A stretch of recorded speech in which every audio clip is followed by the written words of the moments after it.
கண்டிப்பா எதனா ஒரு வாங்கிடலாம், எதை கவலை பண்ண மாப்பிள்ள பண்றது. கடைசி போறா ஆண்டி என்ன இந்த பக்கம்? தம்பி என்னப்பா இங்க? ஆண்டி இங்கதான் எங்க வேலையே, நீங்க எங்க இங்க? இல்லப்பா இங்க இடம் பாக்கலாம். இருமா நான் சொல்றேன்.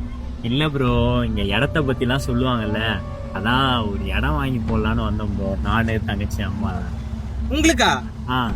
மச்சான் இது உங்க வீட்டுல வேலை செய்யறவங்க தானே? இவங்க பையன் தானே இந்த நோட்டீஸ் போறோம் அந்த கருப்பு கலர் சொக்கா? டேய் இவங்களா எப்படா இங்க? ஆமா மச்சான், இவனை பேப்பர் போடும்போது கூட பாத்தேன்டா, என்கிட்ட கூட நோட்டீஸ் கொடுத்தான்டா. நோட்டீஸ் போட்டா வீடு வாங்க காசு வருமா? அதான் மச்சான் எனக்கும் எப்படின்னு தெரியல. ஆண்டி அங்கெல்லாம் வீடு லேண்ட் எல்லாம் லட்சக்கணக்கில் இருக்கும். போயிட்டு அசிங்கப்படுறத விட இப்படியே போயிடுங்க. ஏன் ப்ரோ நாங்களாம் வீடு வாங்க கூடாதா? கடைசி வரைக்கும் எங்க அம்மா வீட்டு வேலை மட்டும் தான் செய்யணுமா? ப்ரோ இத பத்தி தெரிஞ்சுதான் ப்ரோ நாங்க வந்திருக்கோம். நாங்க அதை பாத்துக்கிறோம். உங்களை மாதிரி ஒன்னும் உங்க அப்பா காசுல வாழல. நாங்க 4 பேருமே உழைச்சி இந்த இடத்த வாங்க வந்திருக்கோம். நீங்க உங்க வேலையை மட்டும் பாருங்க.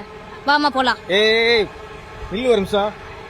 பொண்ணு இல்லாத உனக்கே அவ்வளவு திமிரு இருக்கும் போது எல்லாம் இருக்கு, எங்களுக்கு எவ்வளவு திமிரு இருக்கும்? நீ போய் பாக்குறதுல ஒரு இடம், அதுவே ஃபர்ஸ்ட் எங்களுது தான். நீ என்னமோ சொன்ன வாங்க போறீங்களா?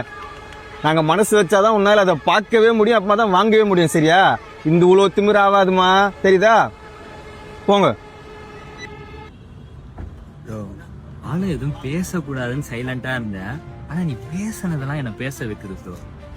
நீ இருக்கிற இடம் உங்க அப்பா காசுல இருக்கிற இடம், ஆனா நாங்க வாங்க போற இடம் என் உழைப்புல, எங்க அம்மா உழைப்புல, என் தங்கச்சி உழைப்புல வாங்க போற இடம் ப்ரோ. நீ பணக்காரனா இரு ப்ரோ, ஜாலியா அப்படியே இரு ப்ரோ. ஆனா எங்களை சீண்டாது ப்ரோ. ஏழைய பார்த்தா உங்களுக்கு எல்லாம் இலக்காரமா இருக்கா ப்ரோ. நாங்க மனசு வச்சாதான் ப்ரோ நீங்க எல்லாம் பணக்காரனாவே இருக்க முடியும். அதனால தேவையில்லாத பேசாத ப்ரோ. சரியா ப்ரோ? பார்த்தீங்களா? ஆமா போலாம் தம்பி வாங்க தம்பி போலாம். வாங்க போலாமா?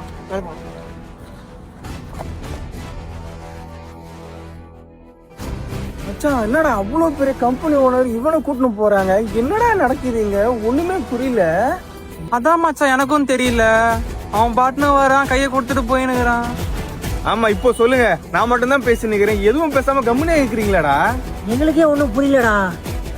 டேய் அவன் பட்டு பட்டுன்னு பேசுறான்டா, என்ன பேசுறதுன்னே தெரியலடா.